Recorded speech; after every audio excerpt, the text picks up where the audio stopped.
আমি doctor নির্ঝরিণী Ghosh, paediatrician, বর্তমানে KPC medical কলেজের অ্যাসিস্ট্যান্ট প্রফেসর। বাচ্চাদের দেরি করে কথা বলা নিয়ে আমরা আজকে আলোচনা করব। তো একটা বাচ্চার জন্মের পরে কথা বলতে শুরু করা, ঠিকমতো করে কথা বলা, এগুলো খুবই ইম্পর্টেন্ট ব্যাপার একজন বাবা মায়ের কাছে। তো কিছু কিছু কারণ আছে যার জন্য কথা বলতে দেরি হয়, সেইটা নিয়ে আমরা প্রথমে আলোচনা করি। 1 নম্বর হচ্ছে বাচ্চা ঠিকমতো শুনতে পাচ্ছে কিনা। 2 নম্বর হচ্ছে বাচ্চা শোনার পরে জিনিসটা বুঝতে পারছে কিনা, তারপর কমিউনিকেট করতে পারছে কিনা। আরও কিছু কিছু জিনিসের জন্য বাচ্চার কথা বলার সমস্যা হয়। 1 নম্বর হচ্ছে টাং টাই বলে একটা জিনিস থাকে, সেটা হচ্ছে বাচ্চার জিভটা ফ্লোর অফ দ্য মাউথের সঙ্গে আটকে থাকে। আরও কিছু কিছু অসুখ আছে যে সমস্ত জিনিসের জন্য বাচ্চার কথা বলতে দেরি হতে পারে, যেমন অটিজম, ADHD।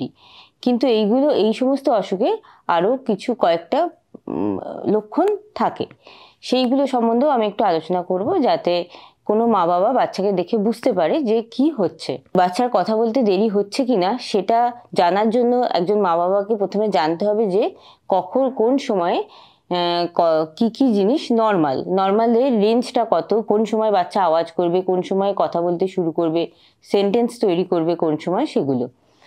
তো প্রথমেই বাচ্চার যখন 3-4 মাস 5 মাস বয়স, সেই সময় থেকেই বাচ্চার একটা সাউন্ড করার কথা, তাকে কুইং সাউন্ড বলে। বাচ্চার সঙ্গে মা যখন কথা বলবে তখন বাচ্চা মায়ের দিকে তাকাচ্ছে কিনা, হাসছে কিনা, কথা বলার জন্য একটা রেসপন্স করছে কিনা, সেইটা দেখতে হবে। 8-9 মাস বয়সে বাচ্চা বাবা মা এরকম একটা দুটো কথা বলতে পারছে কিনা।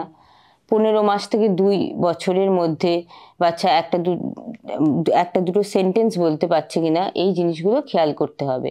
এখন ধরুন বাচ্চার 18 মাস বয়স, বাচ্চা মা বাবা বলতে পারছে, এখনো সেন্টেন্স তৈরি করতে পারছে না, তাহলে আমরা একটু অপেক্ষা করতে পারি। কিন্তু বাচ্চার ধরুন 2 বছর বয়স, কিন্তু বাচ্চা একটাও কথা বলছে না, তাহলে আমাদের সঙ্গে সঙ্গেই ডাক্তারের কাছে যাওয়া উচিত, পেডিয়াট্রিশিয়ানের কাছে তখন পরামর্শ নিতে যাওয়ার উচিত। আরও কয়েকটা জিনিস খেয়াল রাখতে হবে যে বাচ্চা আগে কিছু কথা বলছিল, এখন আর সেগুলো বলছে না, সেটাকে রিগ্রেশন অফ স্পিচ বলে।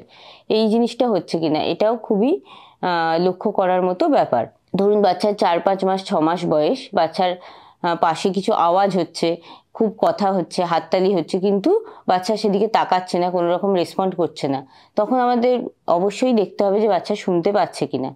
এখন রুটিনলি বাচ্চা জন্মের পরে কানে শোনার জন্য একটা স্ক্রিনিং পরীক্ষা হয়, সেই জিনিসটা এখন রুটিন পরীক্ষা হয়ে গেছে, সেগুলো করিয়ে নিলে খুব তাড়াতাড়ি শুনতে পাচ্ছে কিনা এটা ডিটেকশন হয়ে যায় এবং তার জন্য ট্রিটমেন্ট দেওয়া শুরু হয়, এবং সেক্ষেত্রে স্পিচ ডিলের ব্যাপারটা অতটা আসবে না যদি তাড়াতাড়ি ট্রিটমেন্ট দেওয়া শুরু হয়।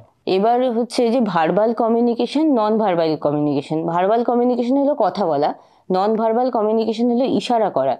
এবার অটিজম বা ADHD এই সমস্ত জিনিসের জন্য বাচ্চা কথা বলার অনেক সময় দেরি হয়, সেক্ষেত্রে নন ভার্বাল কমিউনিকেশনটাও কিন্তু আসে না। এটা খুব ইম্পর্টেন্ট ব্যাপার। ধরুন বাচ্চার 14 মাস 14 মাস 15 মাস বয়স, কিন্তু বাচ্চা কোনো জিনিসের দিকে পয়েন্ট করছে না যে আমার ওটা চাই, মুখে হয়তো কিছু বলছে না, কিন্তু বাচ্চা পয়েন্ট করছে যে আমার ওইটা চাই, আমি জল খাবো, তাহলে তাও অতটা চিন্তার কারণ নেই। কিন্তু কোনো রকম এই পয়েন্টিংয়ের ব্যাপারটা বা ইশারা বাচ্চা বুঝতেও পারছে না, নিজে করছেও না, তাহলে কিন্তু জিনিসটা অনেক বেশি চিন্তার। এই সমস্ত জিনিসগুলো থেকে তাড়াতাড়ি ডায়াগনোসিস করা যায় যে হ্যাঁ কিছু একটা সমস্যা হচ্ছে, আমি বাচ্চাকে ডাক্তারের কাছে নিয়ে যাই। আচ্ছা, ধরুন বাচ্চা খুব তোতলাচ্ছে, যেটা বলে স্লারিং, সেটা হচ্ছে তখন খেয়াল করবেন যে বাচ্চার জিভটা নিচে আটকে নেই। তো যদি সেরকম থাকে তাহলে ছোট্ট একটা অপারেশনের মাধ্যমে সেটা ঠিক করে নেওয়া যায় এবং বাচ্চার কথা বলা সম্পূর্ণ নর্মাল হয়ে যাবে। সেক্ষেত্রে ওরকম কিছু দেখলে সঙ্গে সঙ্গে আপনি পেডিয়াট্রিশিয়ানের কাছে বাচ্চাকে নিয়ে যাবেন। এইবার হচ্ছে বাচ্চা ধরুন প্রচণ্ড চঞ্চল, আপনি বাচ্চাকে একটা জায়গায় বসাতেই পারছেন না, বসালে তবে তো তাকে শেখাবেন, তবে তো সে শিখবে এবং কমিউনিকেট করবে, সেইটা অবধি আপনি যেতেই পারছেন না, তাহলে আপনি বাচ্চাকে নিয়ে যান সঙ্গে সঙ্গে বাচ্চার পেডিয়াট্রিশিয়ানের কাছে। কারণ ADHD, যেটা attention deficit hyper activity disorder, এইটাও কিন্তু খুব একটা ইম্পর্টেন্ট কারণ বাচ্চার কথা বলতে দেরি হওয়ার জন্য। আচ্ছা, এবার আপনি কি কি করবেন সেটা হচ্ছে যে প্রথম থেকেই বাচ্চার ধরুন 3-4 মাস 5 মাস বয়স, বাচ্চার সাথে কথা বলা, বাচ্চাকে গল্প শোনানো, গান শোনানো, বাচ্চা যদি কোনো রকম আওয়াজ করে তার এতে রেসপন্ড করা, যে সেইগুলো করতে হবে।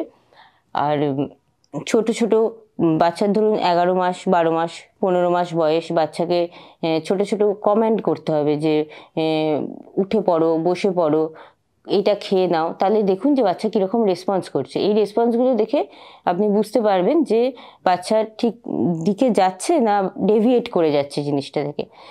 আরও একটা ব্যাপার হচ্ছে, কিছু কিছু বাচ্চার এমনিতেই একটু দেরি হয়। ধরুন বাচ্চা ছোট হয়েছিল, জন্মের সময় প্রিটার্ম বা লো বার্থ ওয়েট হয়েছে, এবার বাচ্চার সমস্ত ডেভেলপমেন্ট দেরিতে হচ্ছে, সেক্ষেত্রে স্পিচটাও একটু দেরিতে হবে, সেটা নর্মাল, সেটা নিয়ে অত চিন্তার কিছু নেই। বা ধরুন বাচ্চার মা বাবা, তাদের হিস্ট্রি আছে দেরিতে কথা বলার, সবারই একটু দেরি হয়েছে, তো সেক্ষেত্রে জেনেটিক্যাল একটা প্রিপোজিশনও থাকে, প্রিডিসপোজিশন থাকে, যে হ্যাঁ ঠিক আছে এই জন্য হচ্ছে।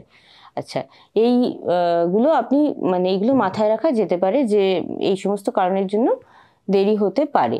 এইবার ধরুন 2 বছর বয়স কি 2.5 বছর বয়স, বাচ্চা চোখের দিকে তাকাচ্ছে না, আপনি বাচ্চার সাথে কথা বলছেন কিন্তু বাচ্চা আপনার দিকে তাকাচ্ছেই না, অন্যদিকে তাকিয়ে আছে, বাচ্চা নিজের মতো একা একা বসে থাকে।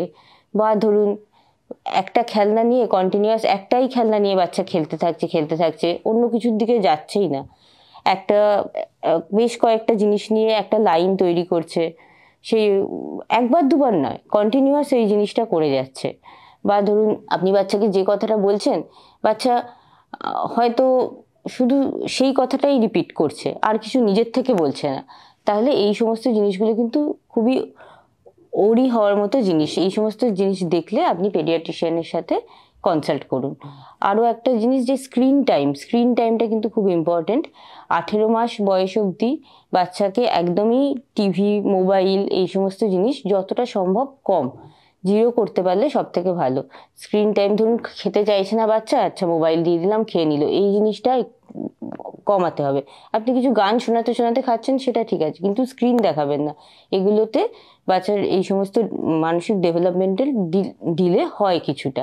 যে যে কথাগুলো আমি আপনাদেরকে বললাম এতক্ষণ, সেইগুলো কিছু যদি আপনাদের সমস্যা মনে হয় বাচ্চার জন্য, তো সঙ্গে সঙ্গে আপনি পেডিয়াট্রিশিয়ানের সাথে কনসাল্ট করুন।